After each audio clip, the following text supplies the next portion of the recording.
안녕하십니까. 대부법인 청년들 최정관 세무사입니다.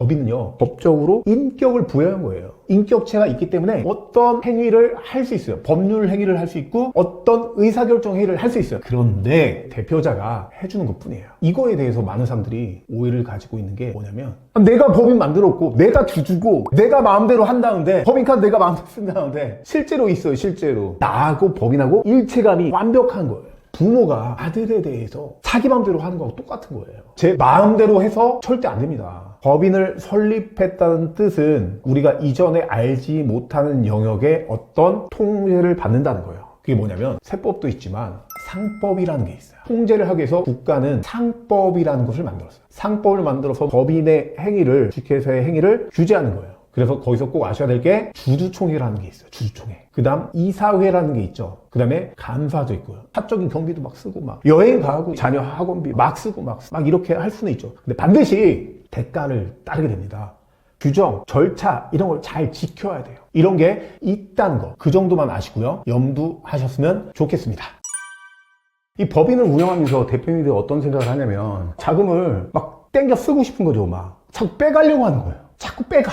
이런 일들이 왜 벌어지냐면, 저는 이렇게 봐요. 소위 말하는 법인 컨설팅 회사, 그 뒤에는 보험회사라는 게 끼게 마련이에요. 대부분 보험회사들이 법인 컨설팅이라는 껍데기를 이용해서 자기의 이익을 취하는 거거든요. 컨설팅 해준다고 막 호언장담하고, 이렇게 하면 뭐 세금이 줄어듭니다, 이렇게 해서 뭐 출구 전략 세웁니다, 막 이런 얘기를 막 하죠. 그렇게 해서 결국 그들이 원하는 건 뭐냐? 보험을 가입하시라. 월 500, 월 1000. 그래서 가입하면 보험회사는 굉장히 큰 금액으로 수당이 가죠. 그래서 대표님들을 계속 꼬실 겁니다. 법인에서 자기 통장으로, 자기 자금으로 계속 빼가라. 컨설팅 목적이 아니라 법인에서 계속 돈을 빼오는 거예요. 사업은 왜 하는 겁니까? 1년 하고 말 게 아니잖아요. 2년, 5년, 10년 가면서 계속 키워가야 되잖아요. 결국은 나중에는 본질은 똑같아요. 개인이나 법인이나 똑같아. 근데 그 과정에서 법인은 세율이 되게 낮아요. 그러면 법인은 뭐예요? 계속 자금을 응축시킬 수 있다는 거죠. 응축시킨 걸 가지고 그 법인의 이름으로 뭘 해야 돼요? 무언가를 투자하고 사업을 키워갈까? 이렇게 해야 되는데, 어떻게 하면 돈을 막 빼갈까 사업하고는 전혀 상관없어지는 거죠. 짧게 보지 마시고 길게 보시는 게 중요하다.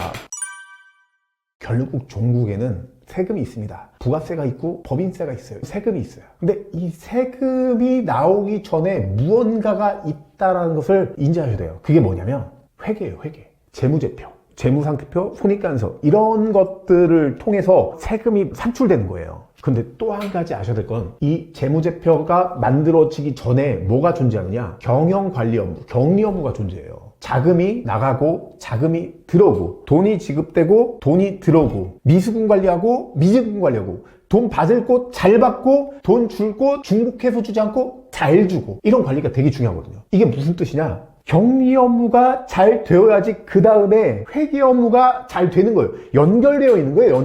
연결. 이게 안 되면 이게 안 되는 거예요. 세금만 보면 안 된다. 회계와 격리 업무를 일직선으로 봐야 된다. 대전역을 거치지 않고서는 부산역에 갈 수 없어요. 대전역까지 가는 게 뭐다? 격리 업무다. 격리 업무는 회사에서 매우 중요하다. 국세청은 격리 업무 관심 있다?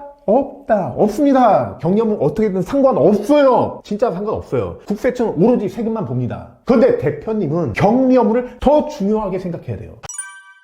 여러분들이 법인을 하는 궁극적인 목적은 무엇입니까? 법인을 키우는 거잖아요. 사업을 키우는 거죠. 매출을 늘리는 거고, 여기서 이익을 내는 거고, 계속 키워야 되겠죠. 이건 돈의 흐름입니다. 제가 우리 고객들한테 반드시 하는 이야기 중에 하나가 뭐냐면, 돈을 벌고 싶으면 돈을 관찰해야 돼요. 관찰. 돈의 흐름을 계속 관찰해야 되는 거예요. 근데 이 행위를 안 하는 분이 있어요. 마치 제 와이프가 지난 10년 동안, 죄송해요, 그래도 하겠습니다. 제 와이프가 10년 동안 살 빼고 싶다, 다이어트 하고 싶다, 맨날 얘기했어.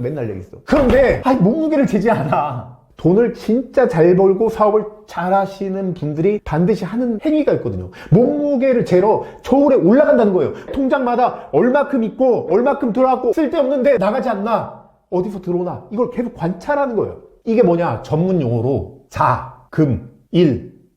자금일보. 모든 의사결정은 여기서 이루어진다.